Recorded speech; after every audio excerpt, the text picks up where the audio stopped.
Warning, the video you're about to watch contains mathematics at the level of differential calculus, also known as Calc 1. All material has an assumed prerequisite of pre-calculus and a full semester course in trigonometry.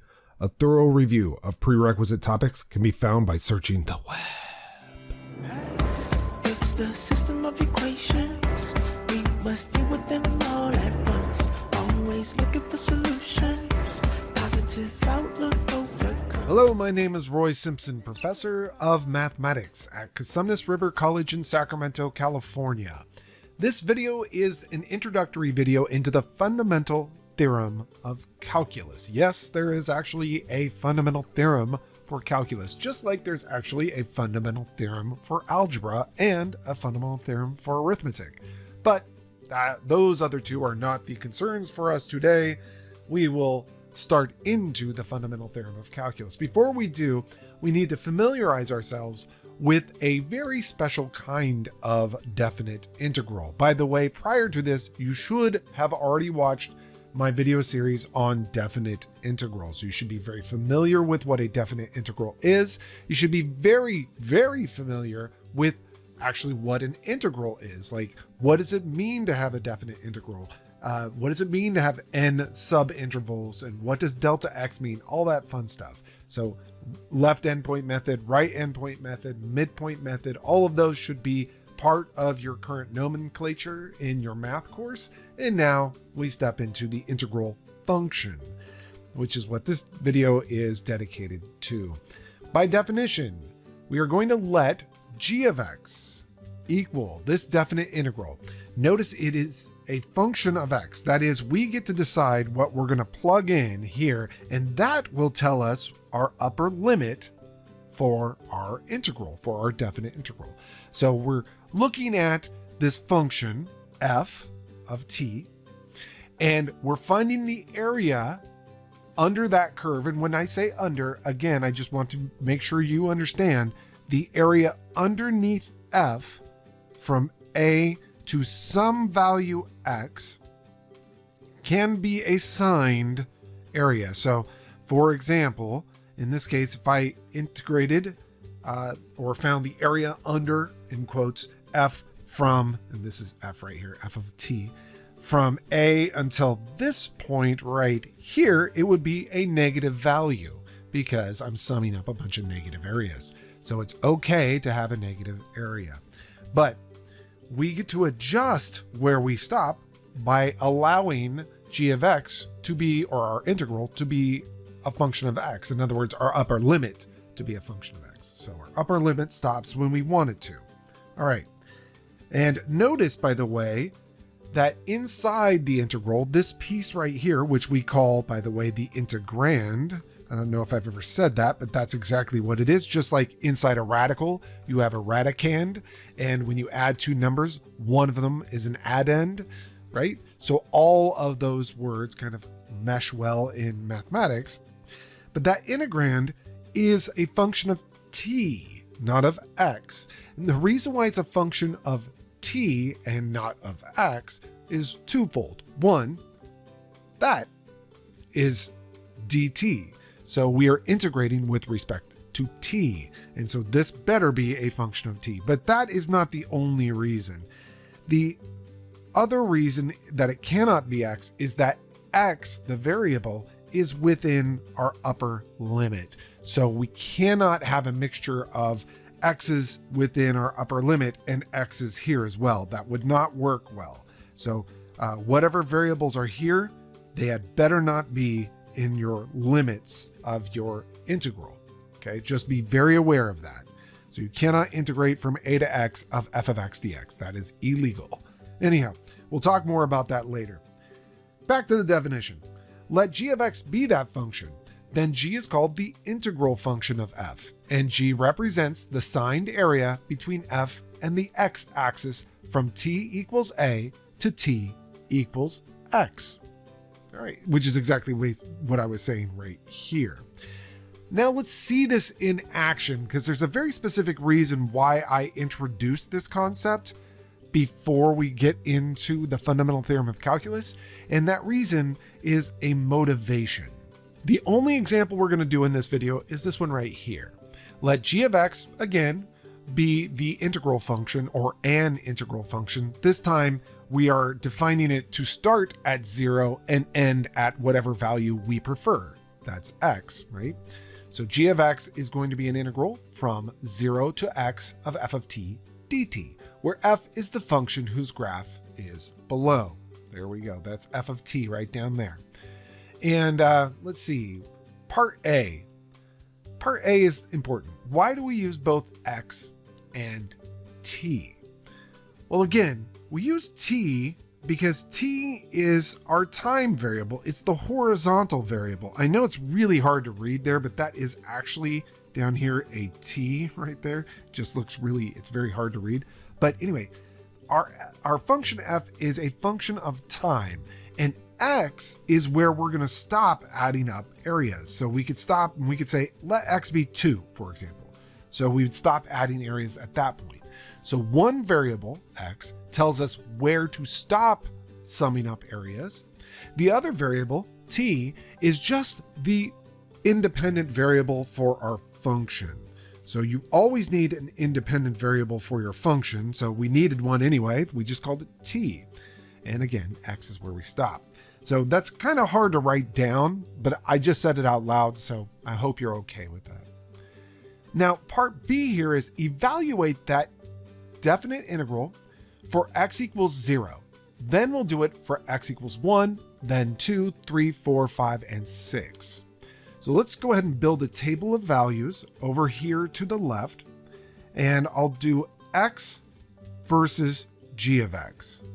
Now remember, g of x is just the area underneath this function f here from 0 all the way up to wherever we stop. For example, if I let x equals 0, that means we are finding the area underneath f of t from 0 to 0. Well, that is, my friends, a property of definite integrals. If you start at a and end at a, you have gone absolutely nowhere. We started at x equals 0 or time 0 and ended at time 0. We have gone nowhere. We don't have any area, so that is 0. I hope that makes sense. If it doesn't, maybe the next step will help out. What if we said instead that we would like to end at 1? In other words, we're integrating from 0 to 1 f of t dt. Well, that means I would like to find the area underneath this curve, and I'm going to make the size of this a little bit smaller so that I can actually highlight correctly. I want to find the area underneath this curve from time 0 to time 1. That is, I want to find that highlighted area right there. Now, this problem is set up so that you can do geometry. You can do a little bit of easy mathematics here. That is a triangle, right? Base is 1, height is 1. So the area is 1/2 because, again, the area of a triangle is 1/2 base times height. So this is an area of 1/2. So the area underneath the curve of f from 0 to 1 is just a very special 1/2. Pretty nice, right? Now, let's suppose that we wanted to continue and say, okay, well, what if we instead got the area all the way up to time 2? Well, that means, and sorry for my screen, it's been doing this all day today. So anyhow, that means that we're finding the area underneath, and then that's in quotes, remember, because underneath means between the function and the horizontal axis. So we want to find the area from time 0 to time 2. This is time 2 right here. So we want to find all of that highlighted area. Now you could probably easily see that the area above, which is 1/2, is the same as the area that the newly highlighted area, which is a negative 1/2. So they cancel each other out. So the area underneath our function is 0 between 0 and 1, sorry. So it sums up to 0. Pretty nice. Now let's move on to 3. And if you want to pause the video and pre-calculate these, I highly recommend it, just so you get the idea of what's going on. Meanwhile, I will continue forward. So if we went to 3, that means we're integrating from 0 to 3. I'm finding the area underneath that curve from 0 to 3. So let me go ahead and highlight the newly added region, which is a region of area -1/2. And so you can easily see there we had 1/2 minus 1/2, those canceled. And now you have introduced another -1/2. So the area underneath the curve from 0 to 3 is -1/2. Now we continue forward. Let's go to 4. Trust me, this leads somewhere interesting. Okay. You can see that once we add in this area from 3 to 4, so now we're looking at the full area from 0 to 4, we're adding back yet another half. So essentially, I'm just going to add a half to all this previous area and I get back to 0. And that's the idea here. So we had started with an area of 0. We got to add a half to get here. Then we subtracted a half to get there. We subtracted another half to get to there. And then we added a half to get to there. Right. Now let's suppose that we want to go from 0 to 5. Now this one's more interesting because now we're not just adding halves, but a full block as well. All of this right here, which is a block size of 1, and then this area right here, which is a block size of a half. So we're adding 1 plus another half, or 3 halves. So imagine we had all that previous area that we have right there. It summed all the way to 0 from 0 to 4. And now when we go to 0 to 5, we have 1/2 minus 1/2 minus 1/2 plus 1/2 plus 3 halves, which is actually just 3 halves. Finally, let's look at had we integrated all the way up to x times 6. I was going to say x, but it's time. In this case, again, we have a full area in this block right here, another full area in that block right there, and then another half an area on top. So that would be an extra 1, 2, and a half. So we're going to add 2.5 to all the previous areas. So 2.5 is 5 halves. So we're going to add 5 halves to our previous summation. And that would be 8 halves, or an area of 4. And you can add up all those yellow highlighted regions. You will find out that that is actually summing up to 4. Now the next part is to estimate g of 7. So in other words, what if we had stopped integrating at 7? And this is totally going to be an estimate just because, well, we don't have nice geometric shapes here that work well for us. So let's go ahead and eyeball this. This is roughly 1 right here. It's not exactly 1. I hope you would agree, but it's close. So I'm going to say approximately 1. And let's see, this is probably, it's not a half. It's probably 3/4. It's actually, it might even be a little bit greater than 3/4, but this was a little less.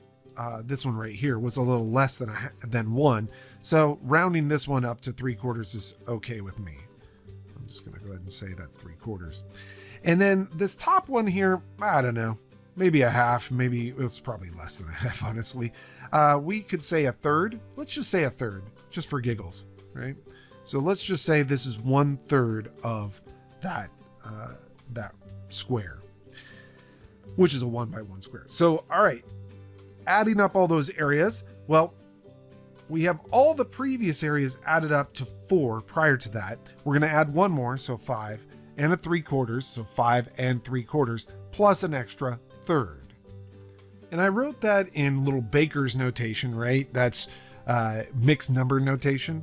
However, that will come out to be 73/12. So that's what I'm going to write that as. So not that we really need to know that exactly. It's just a ballpark approximation. Nobody really cares that much about that. That's roughly, what is that, 6 1/12? So 6 and some change. Okay, that's okay. All right, so we've answered the first few questions, and this seems like this is just an example of adding little shaded areas, which seems really simple, but I promise this is going somewhere very interesting.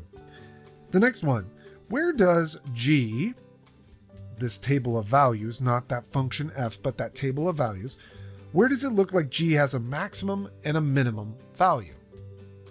Well, let's take a look at this.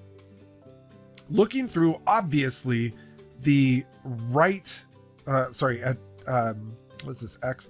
At x equals 7, g has a max. So this is an absolute max for g.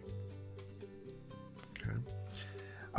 But we have a minimum right here, right? That's definitely a local min, assuming that g is a continuous function. That's a local minimum, again, for g, right? Because, again, the output reaches locally a very small value. The 1/2 right there is actually a local maximum, right? Because, again, locally, and again, I'm assuming here that g is continuous and whatnot, but it looks as though g has attained a maximum right there. Let's see. So it went from 0 to 1/2, and then down to 0, down to -1/2, then back up to 0, then 3/2, then 4, then 6 and some change. So that's about what we know so far. So I'm going to go ahead and answer that question down there. For what x values does g have a maximum and minimum? I'm going to go ahead and list out x equals 1 and x equals 3 for now, because the absolute max I don't really care about, but x equals 1 and x equals 3. Let me just double check those numbers. X equals 1 and 3. Okay, that's good. Now sketch a graph of g and state what we might notice here.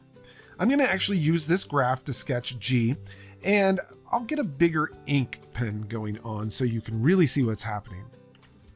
I'm going to plot g in orange. So at time 0, and I get that our x-axis is actually a t-axis here, but let's pretend for a moment it's the x-axis. I just need to kind of draw that similarity for us. So at time 0, the output for g is 0. At time 1, the output for g is 1/2. Okay. At time 2, the output for g is 0. At time 3, the output for g is a -1/2. At time 4, the output for g is 0. At time 5, the output for g is 3/2. This is right about here. Time 6, it's 4, which is 1, 2, 3, 4. So it's way up here. And then time 7, it's beyond that. Okay, so I'll just put it up there. Now I'm going to go ahead and connect these up with a nice smooth curve. Not that it deserves it, but I just want to showcase something here. All right. And it looks like it just increases thereafter, right? Okay. So what do we notice here? Now, if you don't have calculus behind you, you don't have your calculus hat on, you probably don't notice anything. This probably doesn't mean anything to you. If you handed this to a student in an algebra class, they would say, oh, you have 2 graphs. Oh, no, right? But you are well beyond algebra. So you should notice things like, G has a horizontal tangent right here and right here. Well, that's interesting because F crosses the x-axis here and here as well. Let's see. I'm going to note some things. G prime, let me write it this way. G prime of 1 is 0. Okay. G prime of 3, well, that's 0. All right. Let's see. Where's our function increasing? Where's G, that orange function, increasing? G is increasing on, let's see, looks to be 0 to 1, union, 3 to, we'll just say 7, even though it probably goes to infinity, but it looks like it's increasing for well beyond 3. G is decreasing on the interval 1 to 3, right? You can see it right there. X equals 1 to x equals 3. G is decreasing, which, by the way, both of these imply something. This implies that G prime must be positive between 0 and 1 and 3 and 7, and G prime must be negative between 1 and 3. Now let me show you a few things about the function f. F is positive between 0 and 1. Check. F is 0 at 1. Check. f is negative between 1 and time 3. Check. F is 0 at time 3. Check. F is positive for all time between 3 and 7. Check. So if f satisfies all the conditions that g prime satisfies, what does that mean about f and g? What's the relationship between f and g? Remember, g is the definite integral from 0 to x. But now we're seeing that the derivative of g ends up looking like f of x, and actually it is. And so if you've wondered why we all of a sudden switched gears from taking derivatives the entire course in calculus, and all of a sudden we were adding up little shaded areas underneath curves and didn't talk about derivatives very much, it's because we were waiting for the punchline. And the punchline is this: if g of x is the integral function from a to x of f of t dt, then it looks to be the case that g prime must equal f of x. That is, g must be an antiderivative of f. G looks to be, I'll just say that, looks to be an antiderivative of f. And this ties together definite integrals, antiderivative of f. There we go. This ties together definite integrals and derivatives. All of a sudden, our conversations so far about definite integrals, which were just areas underneath curves. I mean, that's really all this problem was areas underneath curves, right? All of a sudden, we are relating that to derivatives. The area underneath that curve is somehow related to g via its derivative. So very, very cool stuff here. So if you have the integral from something to x of f of t dt, whatever that value, that function is, that integral function is, it is the antiderivative of f of t, or f of x in this case. Now we're gonna solidify that statement in the next video, but this video was just to get your brain thinking about and dazzled with, hopefully, this idea that the definite integral leads to an antiderivative, so it ties together differentiation and integration.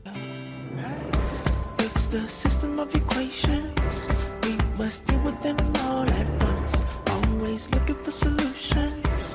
Positive outlook overcomes obstacles getting in our way, cause affects more than we can sometimes see. Things for what they are and work together until you feel at peace. Just listen close. Don't talk too much that isn't kosher. You may really hurt inside. It doesn't justify you to speak too loud and